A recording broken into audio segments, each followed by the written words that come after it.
ട്രംപിൻ്റെ കള്ളത്തരങ്ങൾ കയ്യോടെ പൊക്കി ഇറാൻ അമേരിക്ക സംഘർഷത്തിലെ ദുരൂഹത പുറത്തു വരുന്നു. യുദ്ധക്കണക്കിൽ ദുരൂഹമായിട്ടുള്ള മാറ്റം.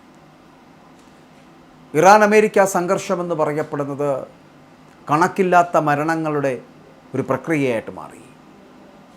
മരണം സംഭവിച്ചതിനെക്കുറിച്ച് ആർക്കും യാതൊരു തരത്തിലുള്ള കണക്കുകളും ഇല്ലാതാകുന്നു. പ്രസിഡന്റ് പറഞ്ഞത് 18 പേരെന്ന്, പെൻറ്റഗണിൻ്റെ കണക്കിൽ 14 പേരെന്ന്. ഇതിലാര് പറയുന്നതാണ് സത്യത്തിൽ യാഥാർത്ഥ്യം? യുദ്ധക്കണക്കിൽ കള്ളത്തരം ഉണ്ടാകുന്നു. കള്ളം പറഞ്ഞത് ട്രംപോ എന്നുള്ള രീതിയിലേക്ക് എത്തപ്പെടുന്നു. അടിമുടി ദുരൂഹതയാണ്. ഇറാൻ അമേരിക്ക സംഘർഷം ഇപ്പോഴും പൂർണ്ണമായിട്ട് അവസാനിച്ചിട്ടില്ല. വെടിനിർത്തൽ നിലവിലുണ്ടെങ്കിലും ഇരു രാജ്യങ്ങളും സൈനിക സജ്ജീകരണങ്ങൾ തുടരുകയാണ്. പശ്ചിമേഷ്യയിലെ അമേരിക്കൻ സൈനിക താവളങ്ങൾ ഇപ്പോഴും അതീവ ജാഗ്രതയിലുമാണ്.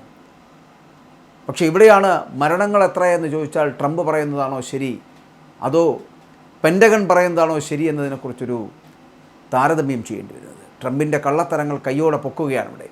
ഇറാൻ അമേരിക്ക സംഘർഷത്തിലെ ദുരൂഹതകൾ ഇതോടുകൂടി പുറത്തു വരികയാണ്. ഒരു യുദ്ധം അവസാനിക്കാം, വെടിനിർത്തൽ പ്രഖ്യാപിക്കപ്പെടാം, മിസൈലുകൾ നിശബ്ദമാക്കാം. എന്നാൽ യുദ്ധത്തിൻ്റെ യഥാർത്ഥ കഥ പലപ്പോഴും അവസാനിക്കുന്നത് അത് യുദ്ധഭൂമിയിലല്ല, ഔദ്യോഗിക രേഖകളിലും കണക്കുകളിലുമാണ്. അമേരിക്കയും ഇറാനും തമ്മിലുള്ള ഏറ്റവും പുതിയ സൈനിക ഏറ്റുമുട്ടലിന് പിന്നാലെ ഇപ്പോൾ ഉയരുന്ന ഏറ്റവും വലിയ ചോദ്യവും അതുതന്നെയാണ്. ഏതാനും ദിവസങ്ങൾക്ക് മുമ്പ് വരെ 18 അമേരിക്കൻ സൈനികർ കൊല്ലപ്പെട്ടു എന്നായിരുന്നു അമേരിക്കയുടെ ഔദ്യോഗികമായിട്ടുള്ള കണക്ക്. എന്നാൽ ഇപ്പോൾ അത് പെൻറ്റഗൺ തന്നെയാണ് ആ സംഖ്യ 14ആയി തിരുത്തിയിരിക്കുന്നത്.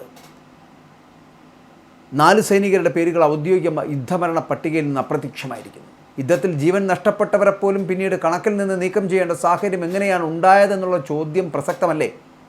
ഇതൊരു സാങ്കേതിക പിഴവാണോ, അതോ പൊതുജനങ്ങളിൽ നിന്ന് യഥാർത്ഥ യുദ്ധനഷ്ടങ്ങൾ മറച്ചുവെക്കുവാനുള്ള ശ്രമമാണോ? അപ്പോൾ ഈ ചോദ്യങ്ങളാണ് ഇപ്പോൾ അമേരിക്കൻ രാഷ്ട്രീയത്തിലും സൈനിക വൃത്തങ്ങളിലും വലിയ ചർച്ചയ്ക്ക് വഴിവെച്ചിരിക്കുന്നത് എന്നുള്ളതാണ്. അല്ലെങ്കിൽ തന്നെയും ഈ യുദ്ധത്തെക്കുറിച്ച് വലിയ മതിപ്പൊന്നും ആ നാട്ടുകാർക്കില്ല, അമേരിക്കക്കാർക്ക്. അവർ പഴിചാരുന്നത് ഇത്തരത്തിലൊരു യുദ്ധം വേണ്ടായിരുന്നു എന്ന് പറഞ്ഞുകൊണ്ട് ട്രംപിനെതിരെയാണ്. അപ്പോൾ കൂടുതൽ പേർ മരിച്ചു എന്നുകൂടിയുള്ള വാർത്ത വന്നാൽ അത് ട്രംപിനെ അവർ ഇംപീച്ച് ചെയ്യുന്ന തരത്തിലേക്ക് എത്തപ്പെടുമെന്നുള്ളതാണ്. അപ്പോൾ അതുണ്ടാവാതിരിക്കാൻ ഇത്തരത്തിലൊരു സാഹചര്യം സൃഷ്ടിച്ചതാണോ, നുണ പറയുന്നതാണോ ഇതൊക്കെ എന്നൊരു ചോദ്യം സ്വാഭാവികമായിട്ടും ഉണ്ടാകും. അമേരിക്കൻ ദിനപത്രമായിട്ടുള്ള ന്യൂയോർക്ക് ടൈംസ് പുറത്തുവിട്ട റിപ്പോർട്ടാണ് ഈ വിവാദത്തിന് സത്യത്തിൽ തുടക്കമിട്ടത്. റിപ്പോർട്ടിൻ്റെ അടിസ്ഥാനത്തിൽ പെൻറ്റഗൺ തൻ്റെ ഔദ്യോഗിക കാഷ്വാലിറ്റി വെബ്സൈറ്റ് പുതുക്കിയപ്പോൾ ഇറാൻ യുദ്ധത്തിൽ കൊല്ലപ്പെട്ട അമേരിക്കൻ സൈനികരുടെ എണ്ണം 18-ൽ നിന്ന് 14ആയി കുറച്ചിരുന്നു. ആദ്യം ഇത് ഒരു സാധാരണ ഡാറ്റ അപ്ഡേറ്റായി തോന്നിയെങ്കിലും പിന്നീട് പുറത്തു വന്ന വിവരങ്ങളാണ് കൂടുതൽ സംശയങ്ങൾക്കിടയാക്കിയത്. യുദ്ധത്തിൽ കൊല്ലപ്പെട്ടതായി നേരത്തെ രേഖപ്പെടുത്തിയ 4 സൈനികരുടെ പേരുകളാണ് പിന്നീട് പട്ടികയിൽ നിന്ന് ഒഴിവാക്കപ്പെട്ടത്. ഈ 4 സൈനികരിൽ ജോർദാനിൽ ഇറാൻ്റെ ബാലിസ്റ്റിക് മിസൈൽ ആക്രമണത്തിൽ കൊല്ലപ്പെട്ട ഫസ്റ്റ് ലഫ്റ്റനൻറ്റ് ടെറർ James Sheehan, sergeant Angel S റാംബർസാഡ്, പ്രൈവറ്റ് ഇസബെല്ല ഗോൺസാലസ് എന്നിവരടക്കം ഉൾപ്പെടുന്നുണ്ട്. അപ്പോൾ ഇതുകൂടാതെ ഇറാഖിൽ ഇറാൻ്റെ ഏകദിശ ആക്രമണ ഡ്രോൺ തകർക്കുന്നതിനിടെ മരിച്ച സാർജൻറ്റ് മൈക്കൽ ഇമ്മാനുവൽ, ഈ ഔദ്യോഗിക കണക്കിൽ നിന്ന് ഇവരെയൊക്കെ ഒഴിവാക്കി. ഇവരുടെയൊക്കെ മരണങ്ങൾ യാഥാർത്ഥ്യമാണ് എന്ന കാര്യത്തിൽ യാതൊരു സംശയവുമൊന്നുമില്ല. എന്നാൽ ഇവരെ ഇറാൻ യുദ്ധത്തിൽ കൊല്ലപ്പെട്ടവർ എന്ന ഔദ്യോഗിക വിഭാഗത്തിൽ നിന്ന് മാറ്റിയതാണ് ഇപ്പോഴത്തെ വിവാദങ്ങൾക്ക് കാരണം. ന്യൂയോർക്ക് ടൈംസ് ഉദ്ധരിച്ച 3 അമേരിക്കൻ സൈനിക ഉദ്യോഗസ്ഥരുടെ അഭിപ്രായത്തിൽ ഇതിന് പിന്നിലെ പ്രധാന കാരണം മരണസമയം. ആ മരണസമയം എന്ന് പറയപ്പെടുന്നതാണ് ഏറ്റവും വലിയ പ്രധാന കാരണമായി കാണുന്നത്. അമേരിക്കൻ പ്രസിഡന്റ് ഡൊണാൾഡ് ട്രംപ് വെടിനിർത്തൽ പ്രഖ്യാപിച്ചതിന് ശേഷമാണ് ഈ 4 സൈനികരും കൊല്ലപ്പെട്ടത് എന്നുള്ളതാണ്. അതിനാൽ ഔദ്യോഗിക യുദ്ധമരണ കണക്കിൽ ഇവരെ ഉൾപ്പെടുത്തേണ്ടതില്ല എന്ന നിലപാടാണ് പിന്നീട് സ്വീകരിച്ചത് എന്നാണ് അവർ വ്യക്തമാക്കിയത്. അതായത് യുദ്ധത്തിൻ്റെ ഔദ്യോഗിക അവസാന പ്രഖ്യാപനത്തിന് ശേഷം അതിനുശേഷം നടന്ന ആക്രമണങ്ങളിൽ മരിച്ചവരെ യുദ്ധമരണ കണക്കിൽ ഉൾപ്പെടുത്തരുതെന്ന വ്യാഖ്യാനമാണ് സ്വീകരിച്ചതെന്ന സൂചന കൂടി പുറത്തു വരുന്നത്. എന്നാൽ ഈ വിശദീകരണം പെൻറ്റഗൺ ഔദ്യോഗികമായിട്ട് അംഗീകരിച്ചിട്ടില്ല. പെൻറ്റഗണിൻ്റെ acting press secretary Joel Valdez ഈ ആരോപണങ്ങൾ തള്ളിക്കളഞ്ഞു. കാഷ്വാലിറ്റി വെബ്സൈറ്റിൽ ഉണ്ടായിട്ടുള്ള താൽക്കാലിക ഡാറ്റ തടസ്സങ്ങൾ മൂലമാണ് ഇത്തരത്തിലൊരു മാറ്റം സംഭവിച്ചതെന്നും സൈറ്റിലെ സാങ്കേതിക അപാകതകൾ പരിഹരിക്കുന്ന പ്രക്രിയ തുടരുകയാണെന്നും പറയുന്നുണ്ട്. അതിനാൽ മരണസംഖ്യയിലെ വ്യതിയാനം അല്ലെങ്കിൽ വ്യത്യാസം യാതൊരു നയപരമായ തീരുമാനത്തിൻ്റെ ഫലമല്ല എന്നുകൂടി അവർ അവകാശപ്പെടുന്നു. എന്നാൽ ഈ വിശദീകരണം പലരെയും തൃപ്തിപ്പെടുത്തുന്നില്ല. കാരണം വെറും 4 പേരുടെ പേരുകൾ തെറ്റായി ഉൾപ്പെടുകയും പിന്നീട് ഒഴിവാക്കുകയും ചെയ്യുക എന്നത് സാധാരണ സാങ്കേതിക പിഴവായിട്ട് കാണാൻ പ്രയാസമാണ് എന്ന് മുൻ സൈനിക ഉദ്യോഗസ്ഥരും സുരക്ഷാ വിദഗ്ധരുമൊക്കെ ചൂണ്ടിക്കാണിക്കുന്നുണ്ട്. പ്രത്യേകിച്ച് ഈ യുദ്ധകാല കാഷ്വാലിറ്റി റിപ്പോർട്ടുകൾ അതീവ സൂക്ഷ്മമായിട്ട് പരിശോധിച്ച് പ്രസിദ്ധീകരിക്കുന്ന സംവിധാനമാണ് അമേരിക്കൻ പ്രതിരോധ വകുപ്പിനുള്ളത് എന്നുള്ളത്. അത്തരമൊരു സംവിധാനത്തിൽ ഇത്തരമൊരു വലിയ തിരുത്തലുണ്ടാകുന്നത് അസാധാരണമാണ് എന്നാണ് വിമർശകർ അടക്കം ഇതുമായിട്ട് ബന്ധപ്പെട്ട് പറയുന്നത്. അപ്പോൾ ഈ സംഭവത്തോടെ മറ്റൊരു വലിയ ചോദ്യവും ഉയർന്നിരിക്കുകയാണ്. അതായത് അമേരിക്ക യഥാർത്ഥ യുദ്ധനഷ്ടങ്ങൾ പൂർണ്ണമായിട്ട് വെളിപ്പെടുത്തുന്നുണ്ടോ?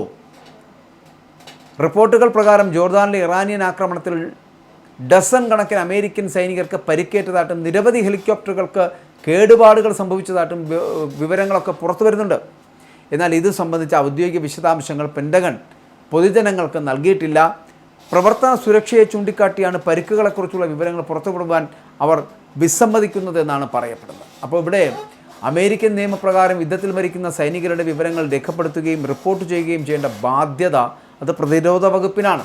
എന്നാൽ പരിക്കേറ്റവരും കൃത്യമായിട്ടുള്ള എണ്ണം പൊതുജനങ്ങളോട് വെളിപ്പെടുത്തേണ്ട നിയമബാധ്യത ഇല്ല എന്നതുകൊണ്ടും ഈ നിയമപരമായിട്ടുള്ള വിടവാണ് പലപ്പോഴും യഥാർത്ഥ യുദ്ധനഷ്ടങ്ങളെക്കുറിച്ചുള്ള സംശയങ്ങൾക്ക് ഇടയാക്കുന്നത് എന്നും പറയട്ടെ. മരണസംഖ്യ കുറഞ്ഞതായിട്ട് പ്രഖ്യാപിക്കുമ്പോഴും പരിക്കേറ്റവരുടെ കണക്കുകൾ വ്യക്തമാക്കാത്തത് വിവരങ്ങളുടെ സുതാര്യതയെക്കുറിച്ചുള്ള ചർച്ച വീണ്ടും ശക്തമാക്കുന്നു എന്നുള്ളതാണ്. ഇതിലും കൗതുകകരമായിട്ടുള്ള മറ്റൊരു കാര്യമുണ്ട്. പെൻറ്റഗൺ ഔദ്യോഗിക കണക്കുകൾ തിരുത്തിയ ശേഷവും പ്രസിഡന്റ് ഡൊണാൾഡ് ട്രംപ് തൻ്റെ പൊതുപ്രസംഗങ്ങളിൽ 18 അമേരിക്കൻ സൈനികർ കൊല്ലപ്പെട്ടതായിട്ട് തന്നെ ആവർത്തിക്കുന്നുണ്ട്. ഡോവർ എയർഫോഴ്സ് ബേസിൽ വീരമൃത്യു വരിച്ച സൈനികരുടെ ഭൗതികാവശിഷ്ടങ്ങൾ സ്വീകരിച്ച ചടങ്ങിലും അദ്ദേഹം 18 വീരന്മാരെന്ന പരാമർശം തുടരുന്നു. ഔദ്യോഗിക രേഖകളും പ്രസിഡന്റിൻ്റെ പ്രസ്താവനയും തമ്മിലുള്ള ഈ വൈരുദ്ധ്യവും പുതിയ ചോദ്യങ്ങൾക്ക് വഴിവെക്കുന്നു. സർക്കാർ തന്നെ 2 വ്യത്യസ്ത കണക്കുകൾ പറയുന്നത് എന്തുകൊണ്ടാണ്? പ്രസിഡന്റിന് പഴയ കണക്കാണോ നൽകിയിരുന്നത്, അതോ പിന്നീട് നടത്തിയ തിരുത്തലുമായിട്ട് അദ്ദേഹത്തിൻ്റെ ഓഫീസ് യോജിക്കുന്നില്ല എന്നുള്ള ചോദ്യങ്ങളടക്കം ഉയരുന്നുണ്ട്. ഈ സംഭവവികാസം വെറും 4 പേരുടെ പേരുകൾ പട്ടികയിൽ നിന്ന് ഒഴിവാക്കി എന്നുള്ള നിലയിൽ മാത്രം കാണാനാകില്ല. ആധുനിക യുദ്ധങ്ങളിൽ വിവര നിയന്ത്രണത്തിനും പൊതുജനാഭിപ്രായ രൂപീകരണത്തിനും എത്ര വലിയ പ്രാധാന്യമാണ് ഉള്ളത് എന്നതിൻ്റെ മറ്റൊരു ഉദാഹരണമാണിത്. അപ്പോൾ ഇതിനെ അത്തരത്തിലേ വിലയിരുത്താൻ കഴിയൂ. യുദ്ധത്തിൽ ആരൊക്കെ മരിച്ചു എന്നത് മാത്രമല്ല, ആരെയാണ് ഔദ്യോഗികമായിട്ട് യുദ്ധത്തിൽ മരിച്ചതായി രേഖപ്പെടുത്തുന്നത് എന്നതും രാഷ്ട്രീയപരമായിട്ടും നിയമപരമായിട്ടും ചരിത്രപരമായിട്ടുള്ള വലിയ പ്രാധാന്യമുള്ള വിഷയം തന്നെയാണ്. അപ്പോൾ ഇറാൻ അമേരിക്ക യുദ്ധം സംഘർഷം അതിപ്പോഴും പൂർണ്ണമായിട്ട് അവസാനിച്ചിട്ടില്ല. വെടിനിർത്തൽ നിലവിലുണ്ട് എങ്കിലും ഇരു രാജ്യങ്ങളും തമ്മിലുള്ള ഈ സൈനിക സജ്ജീകരണങ്ങൾ തുടരുകയാണ്. പശ്ചിമേഷ്യയിലെ അമേരിക്കൻ സൈനിക താവളങ്ങൾ ഇപ്പോഴും ഈ പറയുന്ന പോലെ അതീവ ജാഗ്രതയിലാണ്. അപ്പോൾ ഈ സാഹചര്യത്തിൽ യുദ്ധനഷ്ടങ്ങളെക്കുറിച്ചുള്ള ഔദ്യോഗിക കണക്കുകൾ വീണ്ടും പറഞ്ഞ് അല്ലെങ്കിൽ വീണ്ടും മാറുന്നത് ഭാവിയിൽ കൂടുതൽ അന്വേഷണങ്ങൾക്കും കോൺഗ്രസ് തലത്തിലുള്ള പരിശോധനകൾക്കും വഴിവെക്കാൻ സാധ്യതയുണ്ട് എന്ന് കൂടി പറയട്ടെ. അപ്പോൾ ഇവിടെ ഒരു യുദ്ധത്തിൻ്റെ യഥാർത്ഥ വില എത്രയാണ് എന്ന് പലപ്പോഴും തോക്കുകൾ ഉണ്ടാകുമ്പോഴാണ് ലോകം തിരിച്ചറിയുന്നത്. എന്നാൽ കണക്കുകൾ പോലും പിന്നീട് മാറുന്നൊരവസ്ഥയാണെങ്കിൽ ചരിത്രം രേഖപ്പെടുത്തുന്നത് യാഥാർത്ഥ്യമാണോ അതോ രാഷ്ട്രീയ സൗകര്യങ്ങൾക്കനുസരിച്ച് തിരുത്തപ്പെട്ട പതിപ്പുകളാണോ എന്ന ചോദ്യം ഇനി കൂടുതൽ ശക്തമായിട്ട് വരും. അമേരിക്കൻ പെൻറ്റഗണിൻ്റെ പുതിയ തീരുമാനവും അതിനു ചുറ്റുമുള്ള വിവാദങ്ങളും ആ ചോദ്യത്തെ ലോകത്തിന് മുന്നിൽ വീണ്ടും ഉയർത്തിയിരിക്കുകയാണ്. സത്യത്തിൽ യുദ്ധക്കണക്കിൽ ദുരൂഹ മാറ്റം ഉണ്ടാവുകയും പ്രസിഡന്റ് പറഞ്ഞ 18 പേരിൽ നിന്ന് പെൻറ്റഗണിലെ കണക്കുകൾ സൂചിപ്പിക്കുന്ന 14 പേരിലേക്ക് എത്തപ്പെടുമ്പോൾ ഇവരിൽ ആര് പറയുന്നതാണ് ശരി? ഈ യുദ്ധക്കണക്കിൽ കള്ളത്തരം കാണിക്കുന്ന എന്തിനാണ്? കള്ളം പറഞ്ഞത് ട്രംപാണോ അതോ അടിമുടി ദുരൂഹത ഉണ്ടാക്കുന്ന തരത്തിലേക്ക് എത്തിച്ചേർന്നതിന് പിന്നിൽ ആരാണ് പ്രവർത്തിക്കുന്നത്? ഇറാൻ അമേരിക്ക സംഘർഷം ഇപ്പോഴും പൂർണ്ണമായിട്ട് അവസാനിച്ചിട്ടില്ല. വെടിനിർത്തൽ എന്ന് പറയപ്പെടുന്നത് നിലവിലുണ്ടെങ്കിലും ഇരു രാജ്യങ്ങളും തമ്മിൽ സൈനികമായിട്ടുള്ള സജ്ജീകരണങ്ങൾ തുടരുകയാണ്. പശ്ചിമേഷ്യയിലെ അമേരിക്കൻ സൈനിക താവളങ്ങൾ ഇപ്പോഴും അതീവ ജാഗ്രതയിലാണ്. ട്രംപിൻ്റെ കള്ളത്തരങ്ങൾ കയ്യോടെ പൊക്കുന്ന ഒരു സാഹചര്യം എന്ന് പറയപ്പെടുന്നത് ഇപ്പോൾ നിലവിലുണ്ടായിരിക്കുന്നു. ഇറാൻ അമേരിക്ക സംഘർഷത്തിലെ ദുരൂഹത സത്യത്തിൽ ഒരു ഭാഗത്തു കൂടി ഒഴിവായി വരുന്നു എന്ന് വേണമെങ്കിൽ പറയാം.